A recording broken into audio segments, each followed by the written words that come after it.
Well, hi everyone, and I'm with a really special guest today, Deb Dana. Deb has taken Dr. Stephen Porges' Polyvagal Theory and brought it into clinical practice. And today we are going to be talking about women's trauma and the nervous system. And the reason why is because we have the Global Women's Trauma Summit coming up this Thursday and Friday. And again, delighted to have Deb on that conference. So Deb, talk a little bit about, women trauma and the impact on their nervous systems. It is it is fascinating to think about through the biology, isn't it, of trauma and how our nervous systems are impacted by the role we play in our families, in society, and in our lives. And for women, I think if we want to consider the messages we're getting and how our nervous system interprets or neurocepts those messages, right? Our brains can make up lots of stories, and we often go to our brain to sort of figure out how the world is impacting us. But if we go beneath the brain to the nervous system and think, as I'm moving through the world, and I have all these cues of danger that are coming towards me.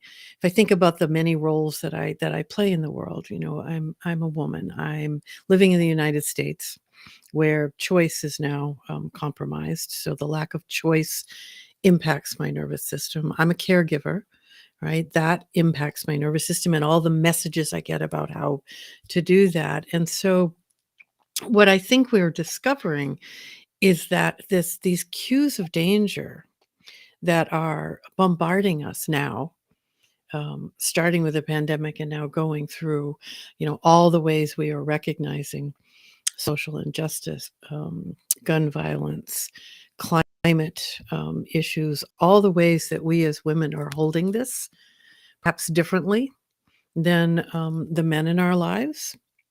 So as we are beginning to understand this and really go to the level of the nervous system, we find that the unpredictability, the unfamiliarity, and the overwhelming number of cues of danger that are coming at us are really testing our capacity to refill, to rest, to recover, to be able to keep going. And I think, I was thinking as you were talking about women's nervous systems, and in my experience, and I'll be 70 next year, so I've got a few decades of being a woman in the world. There's this sense of keeping on, right? That women, we take, we manage, we heal, we nourish, we do all that, and at the expense of our own nervous system. Right, which is not to say that men do not as well, but here we're really focusing on women's nervous systems. And I think we are at a point where I notice in the people I'm coming into connection with, nervous systems are depleted. We are drained. And we have a history of not knowing how to stop and recover. Right. And recovery is incredibly important for being able to then offer again. So, perhaps one of the things that I'm noticing as I go around and speak to audiences that for the most part are primarily women, speaking to clinical audiences, lots and lots of women, I hear this over and over. We talk about burnout, right? Okay. It's a nervous system that is drained, and we have not learned or attended to filling again. So that's a long-winded answer to this question of what is happening. And I think we offer, and we don't know how to either receive or take care of ourselves. Either one, we don't do very well. And then one of the things that I know myself and others are really excited about for this women's conference this week is that we're going to be learning about polyvagal theory and, what kind of happens to a woman's nervous system when, as you've been talking about, one experiences like socialization of trauma through sort of messaging in society, when there is sort of, abuse or rape or violence towards women, abortion, birth trauma, that sort of thing. So do you want to say a little bit of perhaps about, just give a little bit of a taster around what kind of happens to our nervous systems when, women experience either violation or forms of socialization, which can be traumatic to the nervous system?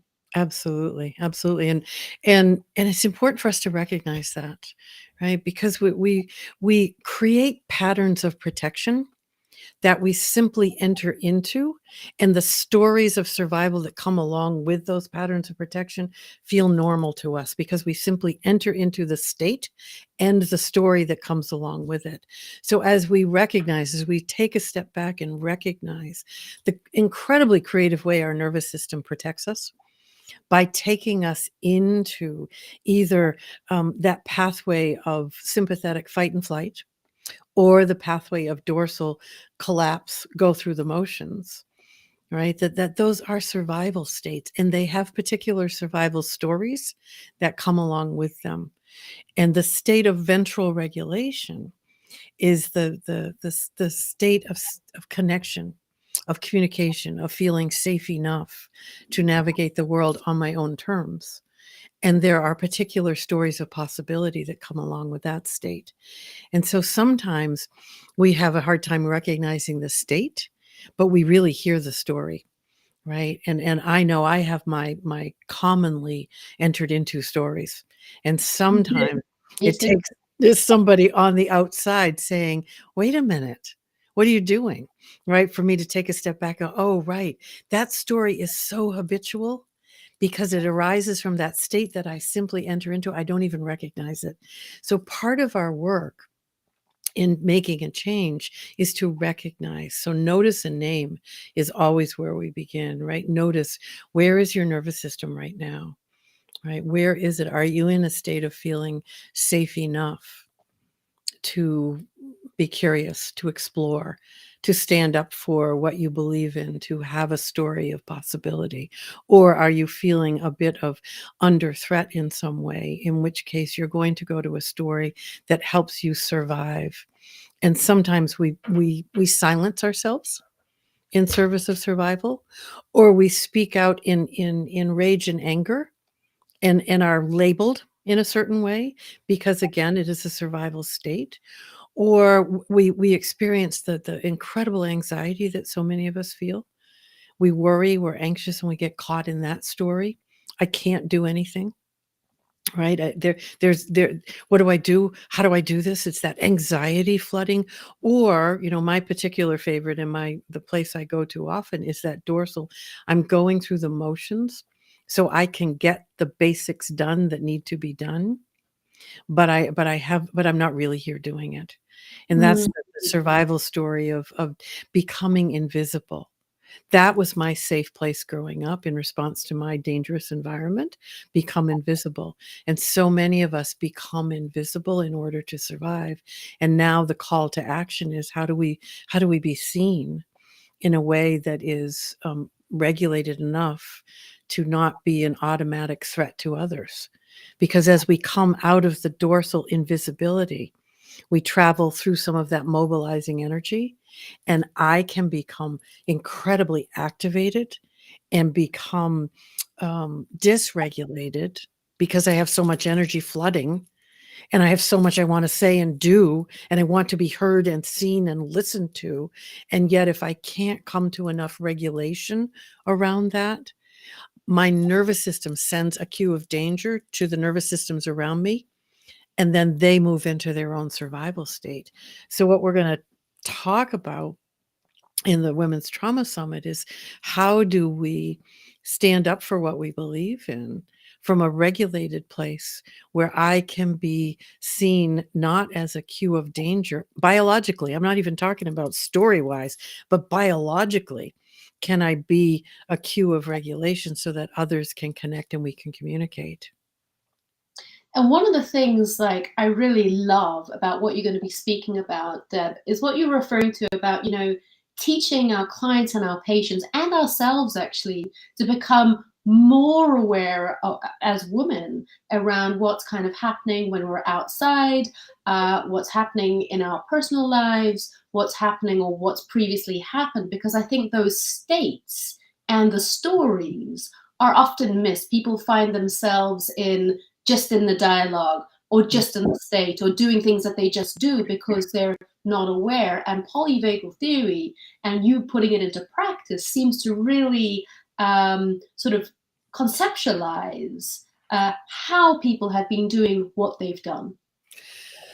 Yeah, because, if you think about, your life, right? And the patterns you have created out of necessity, right? Our nervous system is always working to keep us alive, to serve our safety, right? And it takes us being able to move out of that energy and into the energy of regulation, to have a moment to, metaphorically, our nervous system needs to have a moment to catch its breath so Mm. that it can get out of the pattern, right? The habitual response pattern that we all have created, right? And when we do that, the difficulty is, when we do that, it's often very alarming to us, right? Because it sort of changes everything. I see the world differently, right? And so one of the things we want to also create are communities, right? We need community to step out of our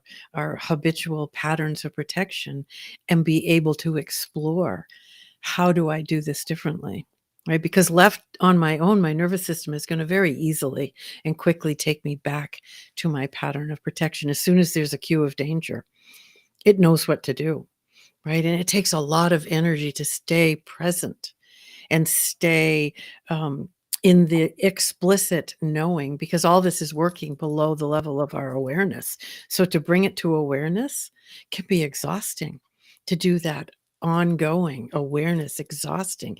But if I have a partner in crime, so to speak, if you're going to help me with this, right, then you can say, "Ooh, let me help you. Let me see if I can put that into words and see if it fits." Or even just show up in an email saying, "How are you?" Right? Because it's that community, that connection, that is so vital in order for us to create new stories. And that's what we need to do. We're creating new stories. And in order to create a new story, my biology has to support that. Yeah, yeah. And it seems like one of the things you're talking about is a really, really key point in polyvagal theory, is the concept of social engagement, and that concept of connection and being with and co-regulated either by another or together. Yeah.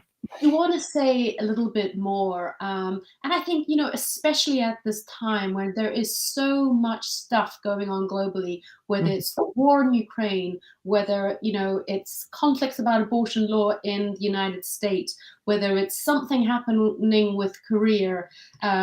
Say a little bit more, Deb, about really the importance of social engagement and how we can really use that connection when we treat our patients and clients. Yeah. And it's fascinating because tomorrow is election day here in the United States, and talk about disconnection and conversations that we can't have or haven't had, that we can't manage to listen to each other, right? So in this case, we have polarized um, world, right? We have two different political parties that can't find a way to speak to each other, that can't, in my world, have enough regulation in their biology to be able to be curious about each other and have the difficult conversations. And so as this is going on, everybody else's nervous system gets dysregulated along with them. So that this we co-dysregulate as well, and that's what's happening. This co-dysregulation, Right. large groups of people. So to the co-regulation, is really about your nervous system and mine helping each other find enough of that energy of safety and connection, and then savoring that, staying there, helping each other be there and deepen that connection. The interesting thing about co-regulation with our clients is often we are the first nervous system that is predictably regulated, that their nervous system can reach out and feel safe. And so we have to offer over and over and over, because the first offering might catch the attention, but it doesn't it's not enough trust there. So over and over and over builds trust. And that's what we're looking for. We offer that to our clients, but that's what we're looking for in our personal lives as well. Who are the small groups of people, maybe one or two? You don't need huge groups. They will grow, but one or two people who you can depend on. Yeah. Right? You can show up messy and dysregulated and know they will help you come back to regulation. That's what we need in our lives. That's the beauty of co-regulation. You can do that for me, and then the next time I can do that for you. Because if we talk about reciprocity is not a give and take one-to-one thing. Right? It leans one way. I may need to lean on you more now, and then it leans back the other way. You can lean on me. And there's this lovely flow that goes back and forth. That's reciprocity. That's what we're looking for. That's not counting, oh, I showed up for you 3 times. You need to, it's your turn. It's like, no, when my nervous system can offer, I will. And then I know yours will when it can, and I can receive. That's what we're looking for. That's the nervous system flow that nourishes. And one of the terms that I get curious about is when you utilize the word curiosity. And say a little bit more, particularly, in the context, we've got this women's conference coming up this Thursday, Friday. We've got hundreds and hundreds and hundreds of women registered from all over the world, as well as men who work with women. Talk a little bit about, perhaps the brain, the nervous system, and the power of just being curious. What state might people be in, and how does that happen? So we have emergent properties, a term I love, emergent properties. And that simply means this is what rises when you're in a certain state. And only when you're in enough of that ventral regulation. You don't have to be fully immersed in it, but you have to have a critical mass of it circulating in your system. Then you can become curious. Curiosity emerges from biological nervous system regulation. If you are in a survival state, if you've entered one of your patterns of protection, you can't be curious, not because you don't want to, because your biology says no. And that's a lovely way to think about it. Does my biology say yes to curiosity? It does when I have enough of that regulated state going on. And for us, when you work with clients, or even when you just show up for another person you live with or love or work with, if you bring curiosity and nothing else, you are doing something powerful. Something powerful. If you show up in a regulated nervous system state and simply offer that because you don't know what else to do, it is beyond you, it is overwhelming anything else, but that you can do, that is a powerful intervention. And that, I think, is, when I get to that place, which happens often nowadays, you look out into the world and the systems feel so broken. I don't even know where to start, but I can start here. And I can be regulated with another human. And those cues of safety that I then send to another human invites their nervous system to feel safe, come to regulation. And then they offer that out into the world. And if we think about it in this way, every nervous system in the world can touch every other nervous system, right? One by one. That then allows me to feel hopeful. That brings me some hope, right? That maybe the intervention simply is me being regulated and then offering that to the people around me. Maybe that's what I can do in this moment in time when the world feels so crazy and out of control. Mm. I could continue to ask you questions, Deb, but I'm going to stop because somebody asked, is the summit being recorded? It absolutely is being recorded. So if you can't join us, do buy the recording package. And Deb, we're going to be, I'm so looking forward to seeing you later this week, actually talking a lot more about some of the points that you've just briefly expanded upon. So thank you so much for your time today. And thank you to everyone who has joined us for a little bit of social media fun. And if you want to know more, we've got 16 incredible female pioneers talking about women's trauma, from everything from incest to violence to birth trauma. There's going to be things on EFIT and trauma, you name it. We've got Pat Ogden, we've got Deb Dana, Ruth Lanius, Ebony Webb, Dr. Sue Johnson join us. So from me to you, thank you, and either good morning, good night, and good afternoon.